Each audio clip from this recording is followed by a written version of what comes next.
जय गुरु। आलोचना प्रसंग पंचम खंड, पेज 51-52।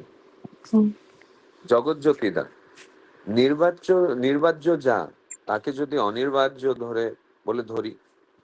जगतज्योतिदा श्री ठाकुर जी को पूछ रहे हैं कि जो निर्वाज्य है, मतलब जो अपरिहार्य है, अगर उसे अनिर्वाज्य मानकर चले तो श्री ठाकुर নিজেকে যদি ফাঁকি দিতে চাও তবে সে পথ তো एंतार खोला। श्री ठाकुर इस प्रश्न का जवाब दे रहे हैं कि अगर खुद को धोखा देना चाहते हो तो वो पथ तो उन्मुख है, खुला हुआ है। নিজেকে নিজে ফাঁকি দেবে না, নিজেকে নিজে ক্ষমা করবে না, এই সংকল্প অটুট করে তোলা চাই। खुद से खुद को धोखा नहीं दोगे, खुद से खुद को माफ नहीं करोगे, ये संकल्प अटूट होना चाहिए। আর পরস্পরের পরস্পরকে লাভিংলি ভালোবাসার সঙ্গে চেতিয়ে তোলা লাগে और एक दूसरे को प्यार के साथ उद्बुद्ध करना चाहिए। একজন যদি ঝিমিয়ে পড়ে আরেকজনের তখন তাকে সজাগ করে দেওয়া লাগে। अगर एक इंसान ढीला पड़ तो दूसरा उसे सजग करके देना चाहिए। पारिपार्श्विक सेवा बोलते এটা একটা প্রধান सेवा। जो पारिपार्श्विक है उसका सेवा एक प्रधान सेवा होता है। তুমি তো ইষ্ট চলনে জাগ্রত থাকবেই, আবার তোমার আশেপাশের গুরু ভাই ও সহকর্মী যারা তাদের সবাই যাতে জাগ্রত থাকে সে বিষয়ে লক্ষ্য রাখবে। तुम तो इष्ट चलन में जागृत रहोगे ही, और तुम्हारे आजू बाजू के जो गुरु भाई है या सहकर्मी है उन सबको जागृत रहने का विशेष लक्ष्य रखोगे। हीरालाल दा, সবাইকে ইষ্ট কাজে আগ্রহশীল করে তোলা যায় কি করে? हीरालाल दा पूछने लगे कि सभी को इष्ट कार्य में आग्रहशील कैसे किया जा सकता है? सीसी ठाकुर, সবাই যে আগ্রহশীল হয় তা হয় না। सीसी ठाकुर कहने लगे कि सब आग्रहशील होंगे ऐसा नहीं होता है। ইনস্টিংক্ট সংস্কার না থাকলে তুমি লাখ বোঝাও কিছুতে বুঝবে না। इंस्टिंक्ट या तो संस्कार न होने पर तुम लाख समझा दो लेकिन वो नहीं समझेगा। তবে যাকে দিয়ে এই কাজ করাতে চাও তার কাছে এটা উপভোগ্য হওয়া চাই। लेकिन जिसके द्वारा तुम ये काम करवाना चाहते हो उसके लिए ये उपभोग्य होना चाहिए, एंजॉयबल होना चाहिए। এই সম্বন্ধে তার একটা প্রকৃতগত চাহিদা চাই। इस संबंध में उसका एक प्रकृतिगत চাহিদা चाहिए। অন্য কোনো লোভের বশে যদি এই কাজ শুরু করে তাহলে টিকে থাকতে পারে না। अगर किसी और लोभ के द्वारा वशीभूत होकर अगर ये काम शुरू करता है तो वो टिक नहीं पाता। থাকলেও আপ্রাণতা থাকে না, আর আপ্রাণতা না থাকলে মানুষকেও মজিয়ে তুলতে পারে না। रहने पर भी आप्राणता नहीं रहता है, और आप्राणता न रहने पर मनुष्य को उद्बुद्ध नहीं कर पाते। হরিচরণদা, কারো কাছে আপনার কাজের কথা বলায় সে উৎসাহিত হয়, আবার কেউ কেউ বিরক্ত হয়। एक की करा जाए? तो हरिचरण दास श्री ठाकुर जी से सवाल पूछ रहे हैं कि किसी किसी के पास आपका काम का बात बोलने पर वो उत्साहित हो उठता है और कोई कोई विरक्त हो उठता है, इसका क्या किया जाए? श्री ठाकुर, এক একজনের এক এক রকম চাহিদা, ঝোঁক ও বৈशिष्ट्य। तो सीसी ठाकुर जी इस सवाल का उत्तर दे रहे हैं कि एक एक इंसान का एक एक किस्म का চাহিদা, ঝুঁকাও और वैशिष्ट्य है। প্রত্যেকের কাছে তার রকমের কথা বলতে হয়, आदर्श उद्देश्य ठीक रखे। हर किसी के पास उनका बात कहना चाहिए उनके तरीके से, आदर्श और उद्देश्य को ठीक रखे। কারো হয়তো রাজনীতির দিকে ঝোঁক, কারো হয়তো সংগঠনের দিকে ঝোঁক, কারো হয়তো শিল্প বাণিজ্য ও অর্থনৈতিক উন্নতির দিকে ঝোঁক। কারো হয়তো ভালো লাগে সাহিত্য কলা, কারো হয়তো ভালো লাগে জ্ঞান গবেষণা, কারো হয়তো ভালো লাগে সমাজ সেবা, কারো हयतो भालो लगे साधन भजन। किसी को शायद से राजनीति की तरफ झुकाव है, किसी का शायद से संगठन के तरफ झुकाव है, किसी को शायद से शिल्प वाणिज्य या फिर अर्थनैतिक उन्नति की तरफ झुकाव है, किसी को शायद से साहित्य कला पसंद है, किसी को शायद से ज्ञान और गवेषणा रिसर्च पसंद है, किसी को शायद से समाज सेवा पसंद है, किसी को शायद से अच्छा लगता है साधन और भजन। যার যেদিকে ঝোঁক, যার যেমন ভালো লাগা তার সঙ্গে সেইভাবে কথা বলতে হয়। जिसका जिस तरफ झुकाव है या जिसे जो पसंद है उसके साथ उसी तरीके से बात करना चाहिए। আমার কাজ বলতে তো একটুখানি না, मेरा कार्य थोड़ा सा तो नहीं है, এর নানা দিক আছে, এর মধ্যে সবকিছুই আছে। इसमें বিভিন্ন দিক है और सब कुछ है। যাকে যেভাবে কাজে লাগানো যায় ताके সেইভাবে কাজে লাগাবেন। जिसको जिस तरह कार्य में लगाया जा सकता है उसे उसी तरीके से कार्य में लगाइए। এতে নিজের অনেকখানি ट्रेनिंग शिक्षा হবে। इससे खुद का बहुत सारा ट्रेनिंग या शिक्षा होगा। যার কাছে ৫টা টাকা চেয়ে পাবেন না তাকে যদি বলেন ঠাকুরের লাইব্রেরির জন্য এই ৫ খানা বই আপনি সংগ্রহ করে দেন তাহলে সে হয়তো খুশি মনে দেবে। जिसके पास से 5 रुपया चाहकर भी नहीं मिलता है, उसको अगर बोलेंगे कि ठाकुर जी के लाइब्रेरी के लिए 5 किताब आप संग्रह करके दीजिए, तो शायद से वो खुश होकर मान लेगा। যে হয়তো যাজন করতে এগোয় না তাকে যদি বলেন সৎসঙ্গের কাজকর্মের খবরগুলি কাগজেতে যাতে বেরোয় তার ব্যবস্থা করে দেন, তাহলে সে হয়তো মাথায় पग बेंधे हांट लो। जिसको याजन करने के लिए वो आगे नहीं आता है उसको अगर आप कहते हैं कि सत्संग कार्य के जितने भी बात है वो पेपर में न्यूज़पेपर में पब्लिश हो, ऐसा कुछ व्यवस्था कीजिए, तो शायद से वो दिमाग में ये रखकर आगे बढ़ेगा। যাকে যেখানে লাগানো যায় তাকে সেখানে লাগান এবং পরস্পরের মধ্যে সংযোগ, সমাবেশ ও সম্প্রীতি স্থাপন, একেই তো বলে ऑर्गेनाइजेशन, संगठन। जिसको जहां लगाया जा सकता है उसे वहां पे लगाइए और आपस में संजोग, समावेश और संप्रीति स्थापन, इसी को ऑर्गेनाइजेशन या संगठन कहते हैं। खूब कम মানুষই আছে একেবারে অকর্মা। बहुत कम इंसानी होते हैं जो अकर्मा होते हैं। তবে অনেকেই মাথা খাটিয়ে কাজ করতে পারে না। लेकिन बहुत कोई ऐसे होते हैं जो दिमाग लगाकर काम नहीं कर पाता है। তার যে কোন দিকে কি যোগ্যতা আছে তাও ভালো করে বুঝতে পারে না। বুদ্ধিমান সেই যে রকম সকম দেখে সেইটে বুঝে নিয়ে তাকে প্রফিটেবলি ইউজ করতে লাভজনকভাবে কাজে লাগাতে পারে। उसके पास क्या योग्यता है ये भी वो ठीक से समझ नहीं पाता है। बुद्धिमान वही है जो रकम शकम देखकर उसे समझकर उसे प्रॉफिटेबली यूज करने में या फिर लाभजनक तरीके से काम पे लगाने में सक्षम है।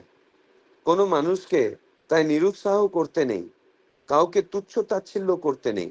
किसी भी मनुष्य को निरुत्साह नहीं करना चाहिए, किसी को भी तुच्छ या ताच्छिल्य नहीं करना चाहिए। কে যে কোন সময় কোন কাজে লেগে যায় তার কোনো ঠিক নেই। कौन किस वक्त किस कार्य में लग सकता है उसका कोई ठीक नहीं है। দোষ ত্রুটি যার যা থাক তা সত্ত্বেও শ্রদ্ধার সঙ্গে অনুধাবন করতে হয় কার ভিতর কি বিশেষ গুণপনা আছে। दोष त्रुटि जिसका जो भी रहने हैं उसके अलावा श्रद्धा के साथ अनुधावन करना चाहिए, ऑब्जर्व करना चाहिए कि किसके भीतर क्या विशेष गुण है। সেই দিক দিয়ে তাকে उसके तुल्य से दिन दिन ही फूटे उठबे और उसी गुण के तरफ अगर उसे उकसा दिया जाए तो वो दिन ब दिन और उद्बुद्ध हो उठेगा। সাধারণত মানুষ দেখলেই আমার ভালো লাগে, साधारण तौर पे मनुष्य देखने पर ही मुझे अच्छा लगता है। भाभी परमपितार दान सोचता हूँ परमपिता का दान है। তবে বিশ্বাসঘাতক প্রকৃতির যারা তাদের নিয়ে খুব সাবধানে চলতে হয়। लेकिन जो इंसान विश्वासघात प्रकृति के होते हैं उन्हें लेकर बहुत सावधानी से चलना चाहिए। चोख कान खोला ना रखले विपद আসতে পারে। आंख कान अगर ठीक से खुला ना रखे तो विपद आ सकता है। जय गुरु।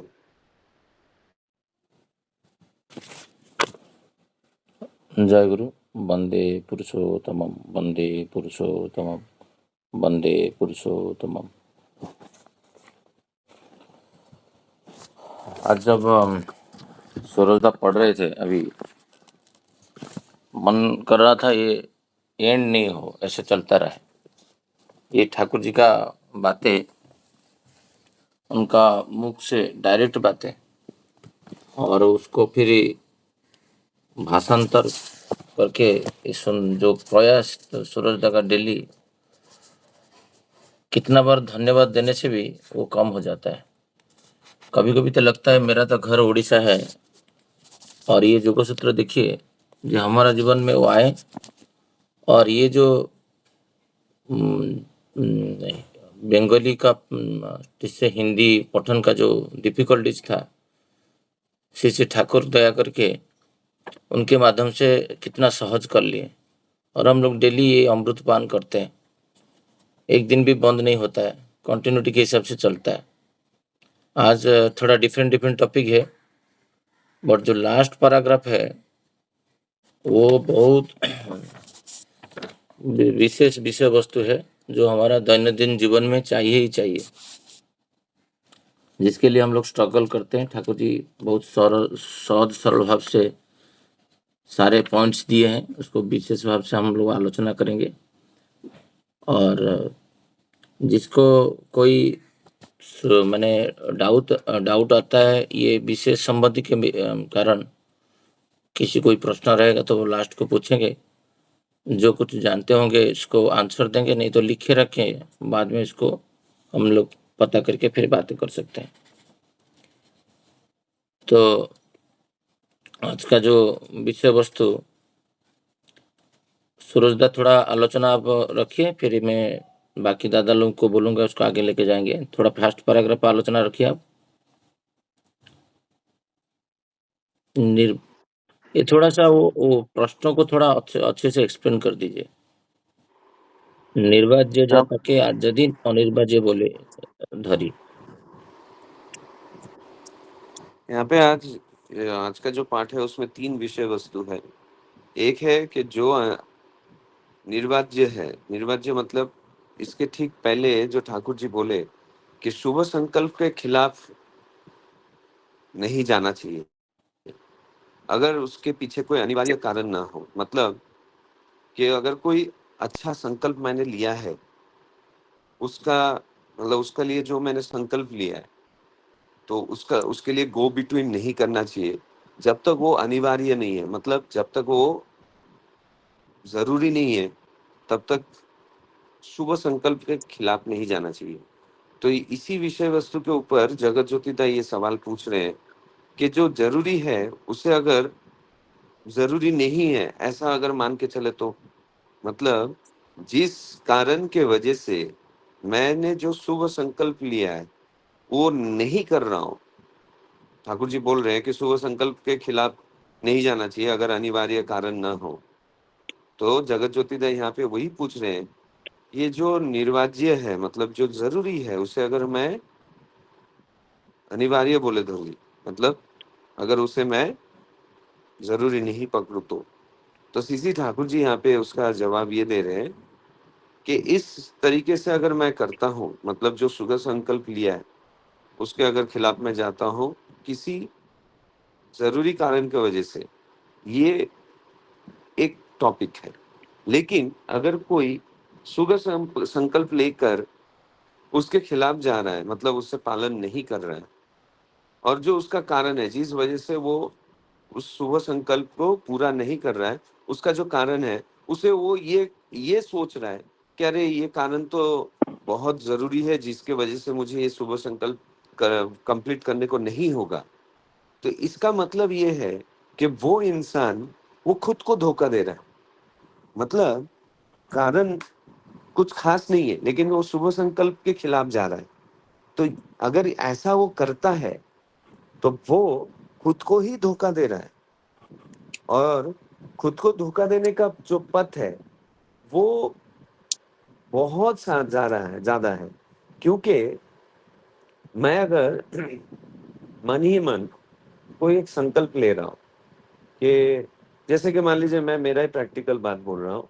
जब ये आलोचना प्रश्न चौथा खंड खत्म हुआ हिंदी, उसका जब बांग्ला पाठ शुरू हुआ, तो उस टाइम में मैंने देखा कि बहुत ज्यादा डिफिकल्टी आ रहा है। तो मैंने ये सोचा कि ठाकुर जी का दीक्षित होने के नाते और मुझे जब दोनों भाषा बहुत अच्छी तरह से आता है, तो क्यों ना मैं ये चीज में मैं अपना जो गुण है उसे काम पे लगाऊं। तो मैंने संकल्प लिया कि मैं रोज इसे पाठ करूंगा और उसका हिंदी ट्रांसलेट करूंगा। अब ये शुभ संकल्प मैंने लिया और मैं रोज कोशिश करता हूं कि मैं ये पाठ करूं। अब बीच में जब अभी पूजनीय सिपाहीदा आए तो वहां पे मुझे रहना पड़ता था देर रात तक। तो मैंने बहुत कोशिश किया कि कैसे भी करके सुबह 5:30 बजे तक तैयार होके मैं पहले पाठ कर लूं। तो मैंने 2 दिन ऐसे किया। लेकिन तीसरे दिन जब ही पूजनीय सिपाहीदा का मतलब कल सुबह जब पूजनीय सिपाहीदा का जाने का बात था, वो सुबह ही निकल जाने वाले थे एकदम इमीडिएटली प्रार्थना के बाद। तो उसके लिए उसके पहले कुछ काम का जिम्मेदारी मुझे दिया गया था। तो उसके लिए मुझे 5:30 बजे कैसे भी करके मंदिर पहुंचना था। तो इस दौरान मेरे लिए ये अनिवार्य था कि मुझे पहले मंदिर पहुंचना है, क्योंकि मेरे ठाकुर परिवार के एक अहम व्यक्ति मुझे ये जिम्मेदारी दिया था। तो उस हालात में मेरा जो ये रोज का शुभ संकल्प है, मैंने उसे पालन नहीं किया, क्योंकि उसका जो कारण था वो अनिवार्य था। लेकिन यही चीज अगर मान लीजिए कि मेरा कोई एक मतलब बहुत ही मामूली सा कारण के वजह से मैंने मान लीजिए कि 2 दिन पाठ नहीं किया, तो ये मैंने खुद को धोखा दिया। क्योंकि मुझे पता है ये मामूली कारण है, इसको अगर मैं थोड़ा सा इग्नोर भी करूं तो मैं पाठ कर सकता हूं। तो ऐसे अगर मैं खुद को धोखा देना चाहता हूं तो उसका पथ बहुत सारा खुला हुआ है। लेकिन ठाकुर जी क्या बोल रहे हैं कि मेरा प्रकृति ये होनी चाहिए कि खुद से खुद को कभी धोखा नहीं देना चाहिए, या फिर खुद को कभी भी माफ नहीं करना चाहिए। अगर मेरे से कोई गलती अगर हो रही है तो मुझे उसके लिए खुद को पनिशमेंट देना चाहिए, रिग्रेट होना चाहिए कि मैंने ये गलत किया, और ये संकल्प में अटूट होना चाहिए। दूसरी बात वो बोल रहे हैं कि परस्पर को जो है लविंगली एक्टिव करके रखना चाहिए। देखिए आज पूजनीय सिपाहीदा आए, है ना, वो आने के वजह से पता नहीं, मुझे तो ऐसा लगा कि पिछले 5 साल पहले जो आए थे उस वक्त एक दूसरे के प्रति मतलब एक दूसरे के प्रति वो गुरु भाइयों के प्रति मेरा जो प्रेम था, मेरा जो एक लगाव था, वो ठीक से और ज्यादा घनीभूत हो गया और ज्यादा वो दृढ़ हो गया। तो ये जो एक दूसरे का जो लविंगली जो नेचर है उसे दादा ने उस पे बोलते ना ऐसा आग लगा दिया कि हाँ और ज्यादा होना चाहिए। तो इस दौरान अगर कोई ढीला पड़ जाता है काम करते करते, मोनोटोनस फीलिंग होते होते अगर कोई ढीला पड़ जाता है, दूसरे का ये काम है कि उसे फिर से उद्बुद्ध करे। जो पूजनीय सिपाहीदा आके किए कि देखिए बहुत सालों से दादा नहीं आ रहे थे, तो एक एक ऐसा लग रहा था, मोनोटोनस लग रहा था, एक वो जील आ ही नहीं रहा था। तो दादा जैसे आए ऐसा लगा कि सूखे जमीन पर एकदम बहुत जबरदस्त बारिश हुई और पूरा जमीन एकदम हर भरा हो गया। तो ये जो बात है ठाकुर जी यहाँ पे बोल रहे हैं कि अगर एक जन अगर ढीला पड़ जाता है तो दूसरा उससे सजग कर देना चाहिए। और जितने भी सेवा है होते हैं उसमें पारिपार्श्विक की सेवा जो है वो सबसे प्रधान होता है।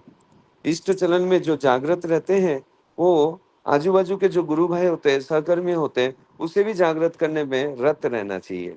मेरे बाजू में एक गुरु भाई है, वो बहुत अच्छा काम कर रहा था ठाकुर जी का। अचानक से अगर उसके अंदर ठाकुर जी का काम करने का जील अगर कम होते गया, तो मेरा ये नैतिक कर्तव्य है कि मैं उसे इस तरह से याजन मुखर करूं ताकि वो फिर से उद्बुद्ध हो और वो इग्नाइट होकर ठाकुर जी का काम और जोर शोर से करे। यहाँ पे हीरालाल दा दूसरा जो सवाल पूछ रहे हैं कि इष्ट कार्य में अग्रशील कैसे किया जा सकता है। अभी जैसे ठाकुर जी जो पहला सवाल का जवाब जो अंत किए ये बोलकर कि आजू बाजू के जो गुरु भाई है, सहकर्मी है, उनको कैसे जागृत किया जाए, मतलब उसको क्यों जागृत करना जरूरी है। तो हीरालाल दा बोल रहे हैं कि इष्ट कार्य में सबका अग्रशील कैसे किया जा सकता है। तो ठाकुर जी बोल रहे हैं कि इसके लिए एक इंस्टिंक्ट की जरूरत होती है। ठाकुर जी के काम में, इष्ट कार्य में किसी को आग्रहशील करने के लिए उसके अंदर एक सहजात संस्कार होना बहुत जरूरी है। और अगर ये नहीं होता है तो कितना भी आप समझा लो, उससे वो आग्रहशील नहीं हो पाएगा। तो इसके लिए जिससे जो इष्ट कार्य करवाना है, पहले ये देखना होगा कि उसके लिए उसके अंदर कितना आग्रह है।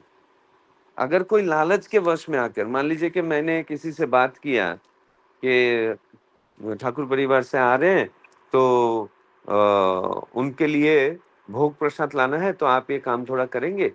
तो मान लीजिए किसी के अंदर ये लालच आया कि अरे मैं ठाकुर परिवार के लिए भोग प्रसाद लेके आऊंगा तो ठाकुर परिवार के बहुत नजदीक हो जाऊंगा।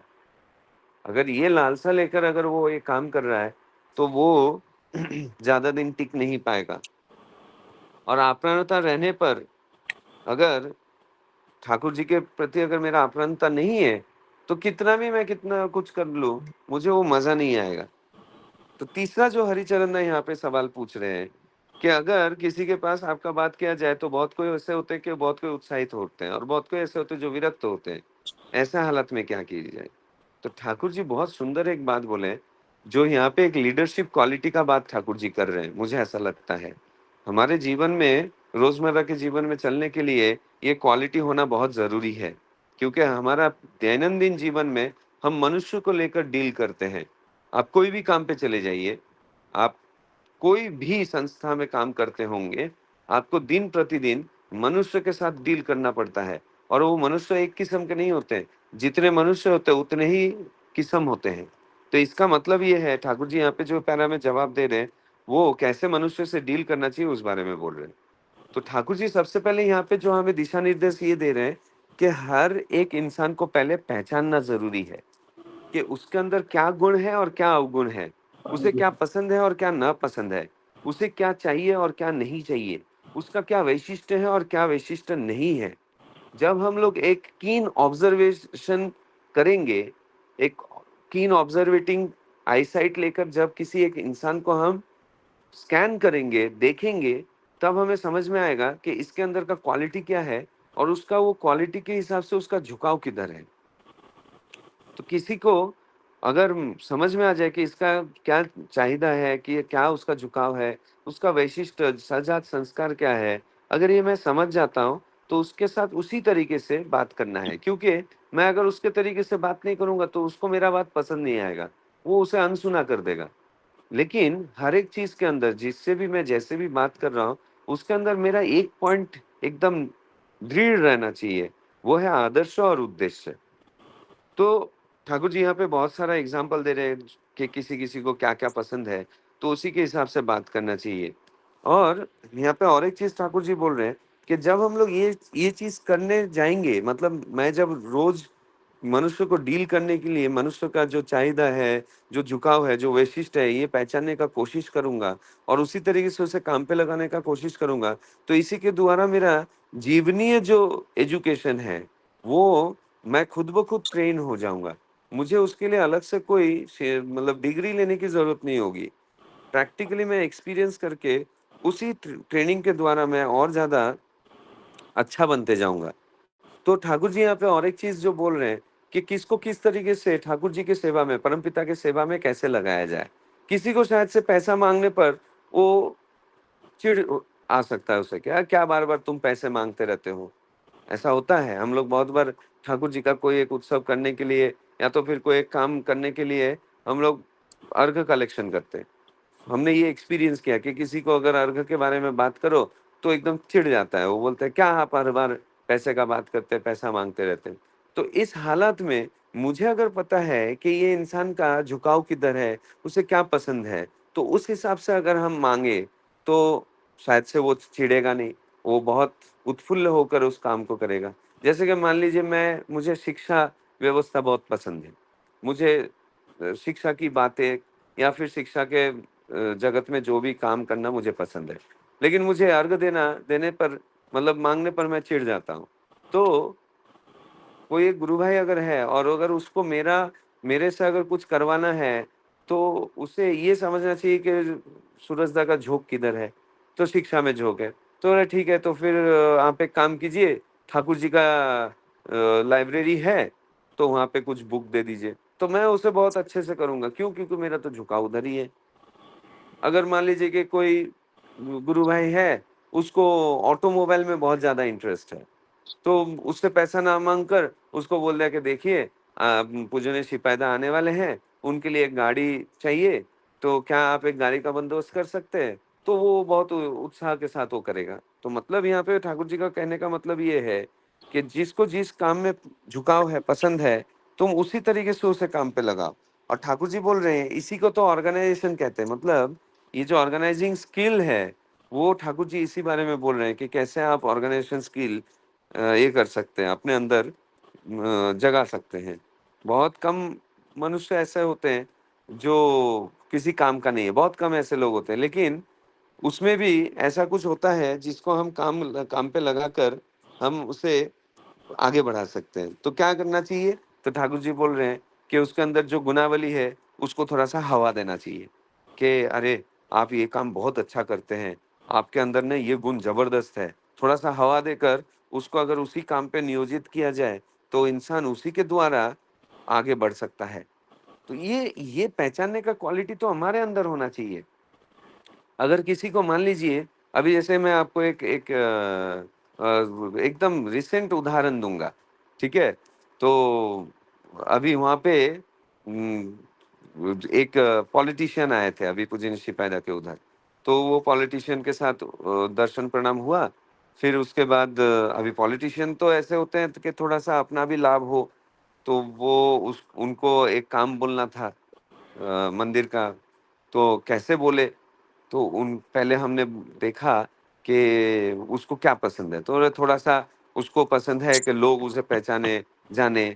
तो हमने बोला कि देखिए, आप तो एक बहुत ही जाने-माने लीडर हैं और आप यहाँ पे आए हैं, बहुत लोग तो आपको जानते नहीं हैं, तो आप ऐसा कुछ अगर हमारे लिए कर सकते हैं, तो इससे आपका जान-पहचान भी बढ़ेगा, आपकी ख्याति भी बढ़ेगी और हमारा ठाकुर जी का काम भी हो जाएगा। तो ये आप करेंगे क्या? तो वो इतना खुश हो गया, वो बोलता है क्यों नहीं करूँगा, मैं बिल्कुल करूँगा बोल के एकदम एक्सेप्ट करके वो खुश होकर चला गया। तो मतलब क्या है कि जिस तरीके से जिसके अंदर जो गुण है, उसे निरुत्साह ना करके, उसे ना दबाकर, उसे ताच्छिल्य ना करके, उसके उसी गुण को हवा दो। उससे वो खुश होगा, वो ठाकुर जी का काम करेगा। ऐसे 1 काम, 2 काम, तीसरा काम करते-करते उसको भी तब मज़ा आने लगेगा। तब उसको और ये हवा देने का प्रयोजन नहीं होगा। वो खुद से आके पूछेगा, "अरे दादा मेरे लायक कोई काम है क्या? ज़रा बोलिए ना।" तो ये जो एक स्किल ठाकुर जी ये हमारे अंदर हमें इम्बाइब करने के लिए बोल रहे हैं। लेकिन यहाँ पे एक चीज़ समझने के लिए बोल रहे हैं ठाकुर जी, सावधान वाणी भी ये दे रहे हैं कि इस दौरान सब लोग तो समान नहीं होते हैं। इसमें कुछ लोग ऐसे होते हैं जो धोखा देने लायक होते हैं, कि वो तो बोला कि हाँ, हाँ, मैं करूँगा और ऐसा कोई क्रूशियल काम उसने वादा किया कि वो काम किया ही नहीं, जिसकी वज़ह से बहुत सारा प्रॉब्लम हो सकता है। ऐसे हालात में ऐसे लोगों से बहुत सावधानी से चलना चाहिए और एकदम सजग होकर कि नहीं ये इंसान अगर विश्वासघात करेगा तो इस हालत में उसका प्रतिकार कैसे किया जाए, ये भी सोचते हुए लोगों के साथ डील करते आना चाहिए, नहीं तो बहुत बड़ा विपद हो सकता है। तो यही बोलकर मैं मेरे शब्दों को यहाँ पे विराम देता हूँ। जय गुरु।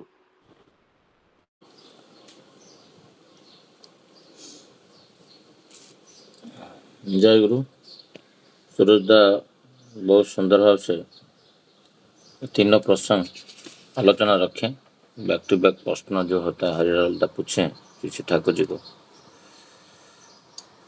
तो इसको आगे लेने के लिए कोई आलोचना ये विषय वस्तु में प्रोएक्टिवली करना चाहता है तो बताइए, तो नहीं तो फिर मैं देख के बताऊंगा। कोई आलोचना रखना चाहते हैं? माइक ऑन करके डायरेक्ट बोल सकते हैं।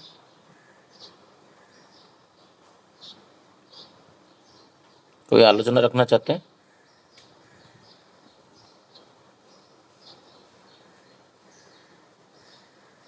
विजयदा कुछ आलोचना रखेंगे? प्रोफेसर विजयदा। हाँ, जय गुरु दादा। जय गुरु।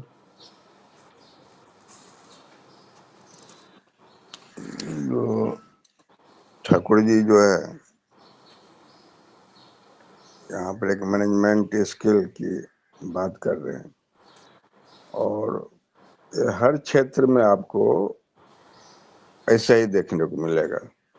जैसे आपके घर में ही मान ले जो बच्चे, मान ले 2 बच्चे आपके घर में, तो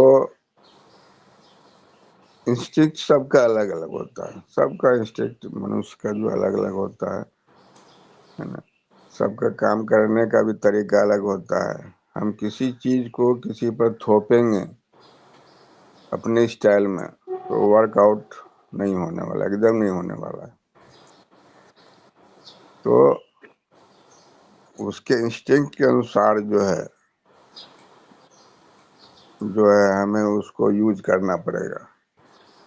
उसका जो स्पेशलिटी है उसको उभारना पड़ेगा। जैसे मान ली सत्संग में ही जो है मान ली कोई जाजन में अच्छे हैं, या जो कोई जो है आनंद बाजार में बहुत अच्छे काम कर सकते हैं, तो उस तरह से ही उनको यूज करना पड़ेगा। जैसे मान लिए कोई इंस्टीट्यूशन में या ऑफिस में ही है, जो हमारे अंदर जो भी एम्प्लॉई है, तो सबका इंस्टिंक्ट अलग होता है।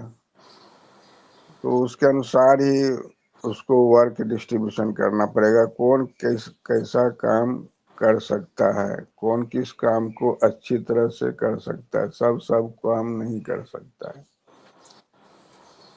तो उस तरह से ही उनको जो है यूज करना पड़ेगा। तो सक्सेस, जो ओवरऑल सक्सेस जो होता है ना, या ग्रुप सक्सेस बोलेंगे, तो वो पॉसिबल है।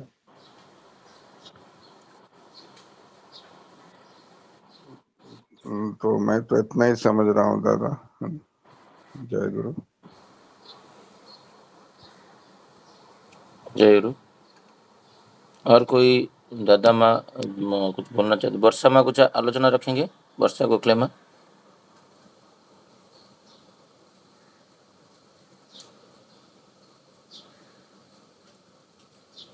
नहीं दादा, जय गुरु, सॉरी।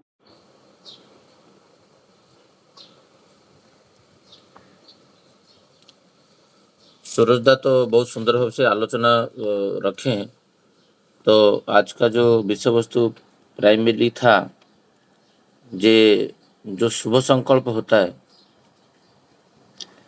वो शुभ संकल्प के प्रति जैसे दृढ़ प्रतिज्ञ होके उसको कभी लाइफ में जब भी कोई चीज करने के लिए ये करते हैं, तो उसको श्री ठाकुर जी बोलते हैं, ये तुम उसको खुद को निजे फांकी दे बेना।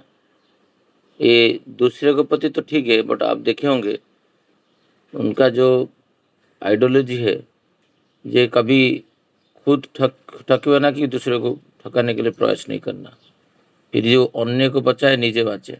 तो जो भी कुछ है श्री ठाकुर जी का, वो निर्मम निर्दय खुद के प्रति होने के लिए श्री ठाकुर जी बोल रहे हैं, ये तुम कभी भी खुद को क्षमा मत करना, जे मेरे से ये कैसे हो गया।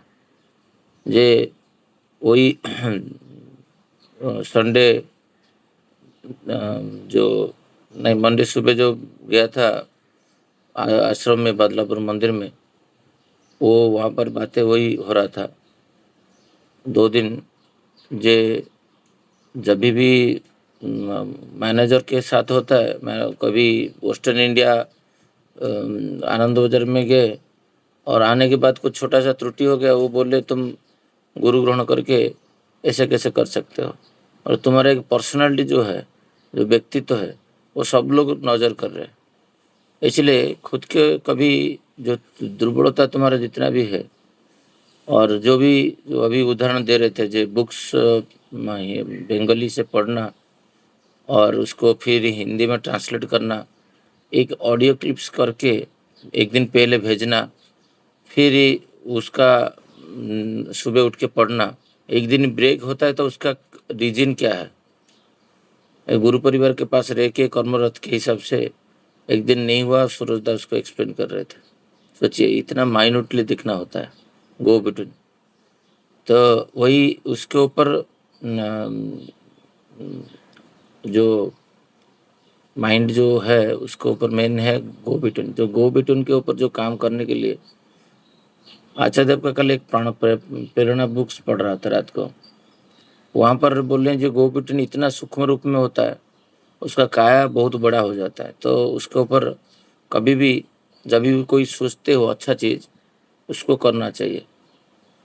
और जो भी कभी किसी को बात देते हो, वो बात को निभाना है। एक उदाहरण दिए थे उसमें, जे रामकृष्ण ठाकुर को एक बार ये लग रहा था जे पायखाना लगा, तो वो गड़ू और गमछा लेके पायखाना चल रहे थे। तो जब जा रहे थे बहुत सारे भक्त लोग आ गए, और ये भक्त लोग जब आए बातचीत करते करते उनको पायखाना जो लग रहा था वो बंद हो गया। बड़े लोग भक्त लोग का बातचीत कंप्लीट हो गया, फिर बोले मेरा पायखाना तो बंद हो गया और मुझे वो लड्डू और गमछा लेके मुझे दो, मुझे पायखाना जाना है। तो एक भक्त पूछे तो आपका तो पायखाना नहीं लग रहा है, बोल रहे फिर पायखाना कैसे जाना है? ना मैं ये जो सोचा हूँ पायखाना जाने का, तो ये पायखाना जाना सोचना और नहीं करना, इसमें ही गो बिटवीन आता है। तो भले मुझे पायखाना नहीं लगे, मैं बट पायखाना मेरा जो वस्तु लेके मैं पायखाना जाऊंगा। मतलब सोचो कितना माइन्यूटली ये होता है। तो खुद को फांकी देना, खुद को क्षमा करना। एक दिन कल जो कंटिन्यूटी के बारे में मैं आलोचना कर रहा था, कितना सारा पॉइंट्स बोल रहा था। जो लाइफ में कंटिन्यूटी लाना है, daily continuity, monthly continuity, weekly, yearly, जो इंटरवल में जो जिसका ड्यू आता है उसको उसी समय नहीं किया जाए तो बहुत कुछ प्रॉब्लम आ जाता है। श्री ठाकुर बोले तुम अकेला तो नहीं बचोगे, तो परिवेश के साथ तुम जब ईस्टर चलन में चलोगे, जागृत तो थकबे ही 100%, बट जो आसपास जो गुरु भाई और सहयोगी आपका है, उसके साथ आप उनको जागृत करने में, उसके प्रति आप सजत्न रहोगे, प्रयास करोगे। जे जितना सारा गुरु भाई है वो इष्ट चलन पथ में चल रहे कि नहीं, उनको जहाँ जहाँ जरूरत है उस हिसाब से पोषण देना। ये परिवेश को पोषण देना सबसे बड़ा काम होता है, जो दीक्षा का एक संकल्प पत्र में है। तो जो गुरु भाई को जो अर्थभाग जो बातें करते हैं खाली विपद में, मेन सेवा है मनुष्य का जो साहाଯ୍य किसी को करना है, हेल्प करना है। श्री ठाकुर जी बोलते हैं धर्मदान। जो मनुष्य को इष्ट के प्रति जोगयुक्त करवाना सबुठार बड़ा हेल्प वही होता है।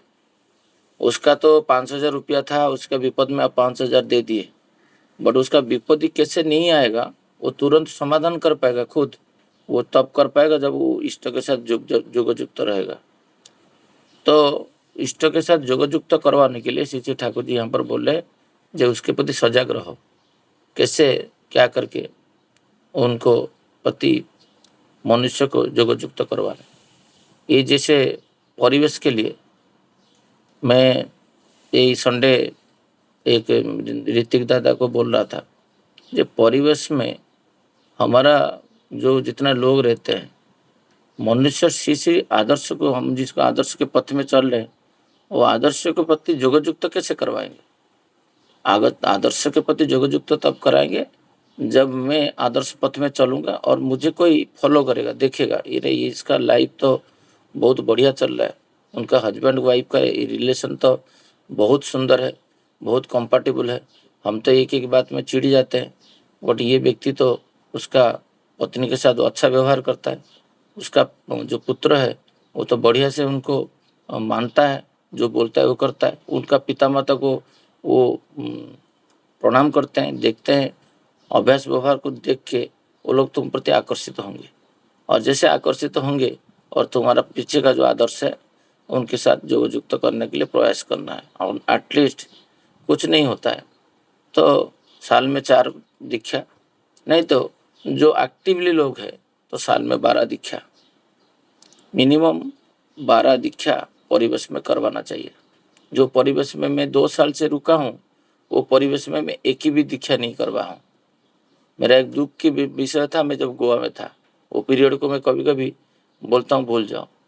परिवेश में इतना जोर से एक्टिवली नहीं कर पाए, बट चेन्नई गया वहाँ पर ठीक ठाक था, पुणे गया वहाँ पर ठीक ठाक था, बेंगलोर गया वहाँ पर ठीक ठाक था। जो परिवेश में रहो वो परिवेश में एक विराट सत्संग करो, वो परिवेश में दीक्षा का आयोजन करो, परिवेश में सुस्थ सहानुभूति रहने के लिए, उनका जीवन मंगल रहने के लिए स्वस्थनी का व्यवस्था श्री श्री ठाकुर जी दिए।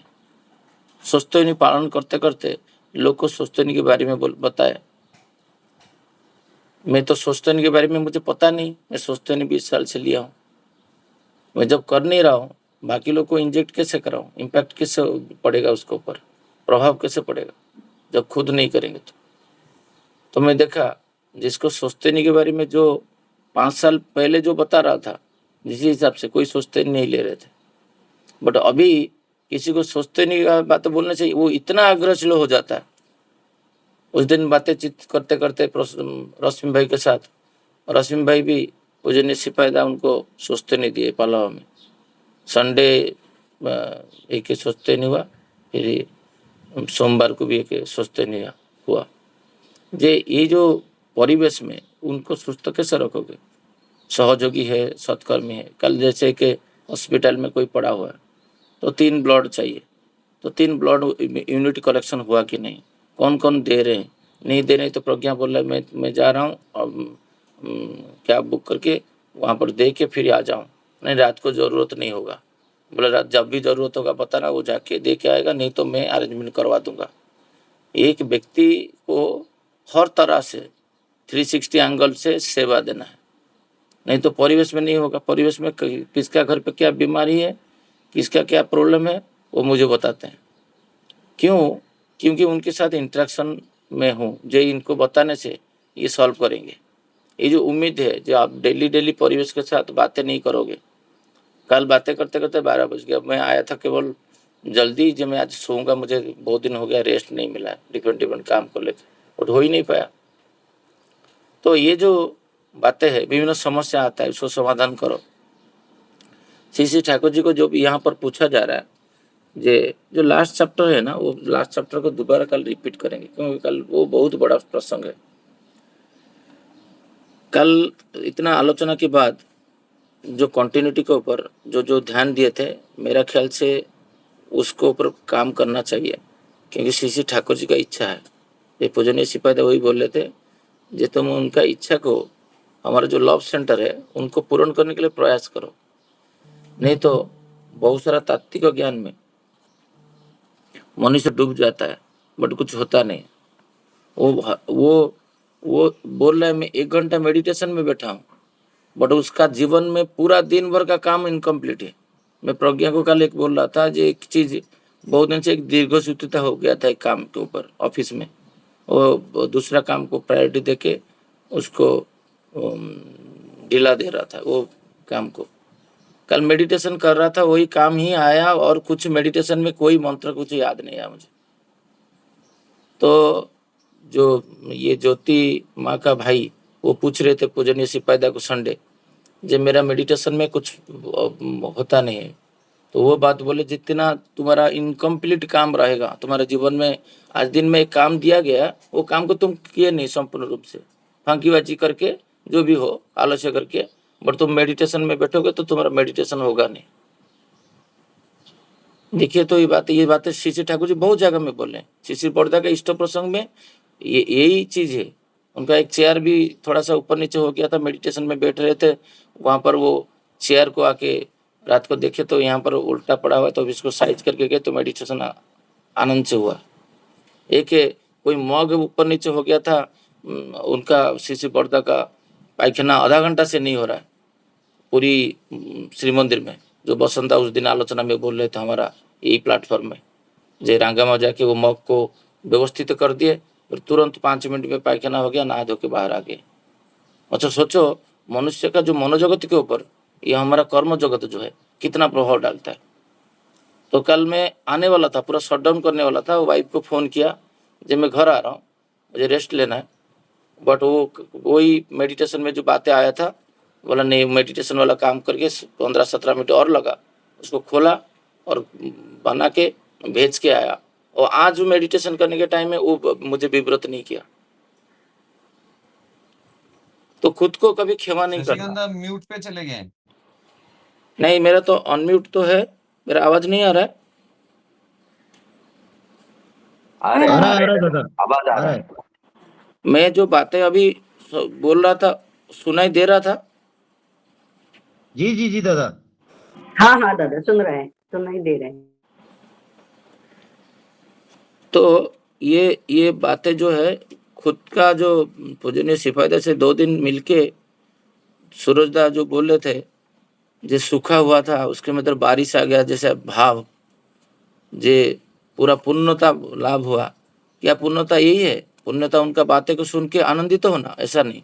पूर्णता तब आता है, आनंदित तब होंगे जब उनका बातें को हमारा कर्म जीवन में हम लोग इम्प्लीमेंट करेंगे, तब आनंद आएगा। नहीं तो जब तो लता मंगेशकर को सुन रहे हो 10 मिनट के लिए वो आनंद लगता है, वो रिकॉर्ड बंद होने के बाद फिर निरानंद। तो वो रिकॉर्ड तो वही वर्ड यूज किया ना, जो मेरा बात बक कुछ लोग के लिए बक है, क्योंकि जब वो इम्प्लीमेंट नहीं करोगे तो बक हो गया ना, तो उनके लिए।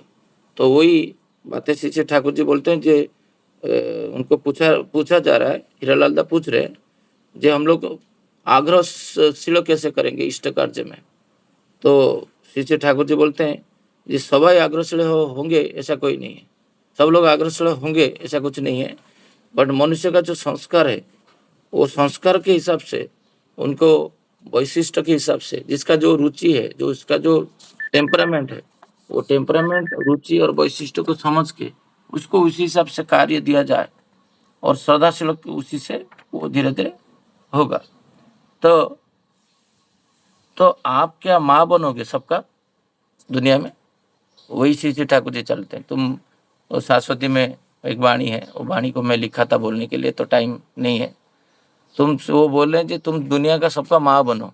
बच्चे का कौन पनीर खाएगा, कौन पिज्जा खाएगा, कौन उसका खट्टा खाने से उसका एलर्जी होता है, किसका मीठा खाने से एलर्जी होता है, वो सब कुछ पता रहता है।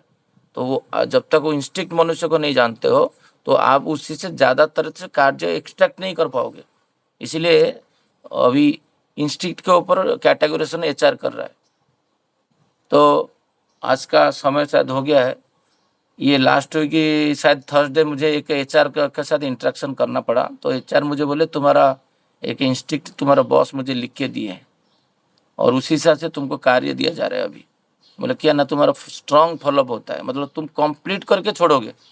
कोई कार्य दिया जाएगा तुम इनकम्प्लीट छोड़ ही नहीं सकते हो। तो जितना भी हो जाए पूरा 1 साल लग जाए, बट उसको कंप्लीट करोगे, दैट इज योर यूएसपी। तो जब यूएसपी आप जानोगे नहीं किसी का, उसका इंस्टिंक्ट क्या है, तो उससे कार्य निर्वाह करना संभव नहीं है। तो मैं दूसरा विषय वस्तु में नहीं जा रहा हूँ, क्योंकि दूसरा विषय वस्तु को कल सूरजदा और एक बार पढ़ेंगे, सेकंड पैराग्राफ हम आलोचना करेंगे। आज थोड़ा अटेंडेंस कम है, जो नहीं आए हैं, जिसको जो जानते हैं तो उनको थोड़ा फ़ोन करके बोलेंगे कल ज्वाइन करने के लिए। 30 लोग ज्वाइन करते थे, आज शायद 25 लोग ज्वाइन किए, 5 लोग एब्सेंट है। जय गुरु, सबको जय गुरु। वंदे पुरुषोत्तम, वंदे पुरुषोत्तम, वंदे पुरुषोत्तम। जय गुरु जय गुरु दादा, जय गुरु।